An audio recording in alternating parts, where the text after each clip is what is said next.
49 అంటే సంతానం, 49 అంటే సంతోషం.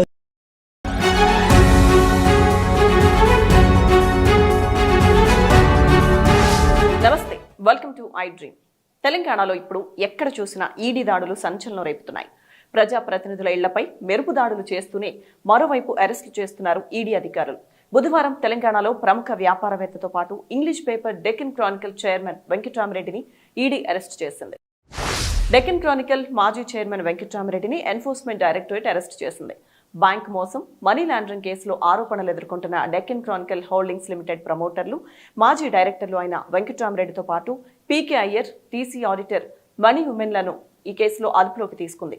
వీరిని బుధవారం ఉదయం హైదరాబాద్ నాంపల్లిలోని మనీ లాండరింగ్ నిరోధక చట్టం ప్రత్యేక కోర్టులో హాజరుపరిచిన అనంతరం రిమాండ్కు తరలించనున్నారు. కెనరా బ్యాంక్, ఐడీబీఐ బ్యాంకులను సుమారు 1500 కోట్లు మోసం చేసినట్లుగా వారిపై ఈడీ అభియోగాలు మోపింది.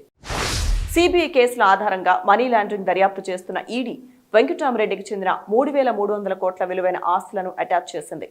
డీసీహెచ్ఎల్, దాని ప్రమోటర్లు వివిధ బ్యాంకుల నుంచి 8800 కోట్ల రుణాలు తీసుకున్నారు. కానీ వాటిని మళ్లీ కట్టకుండా ఎగవేశారు. దీంతో వారిపై కేసు నమోదు చేసిన ఈడీ పలుమార్లు దాడులు నిర్వహించింది.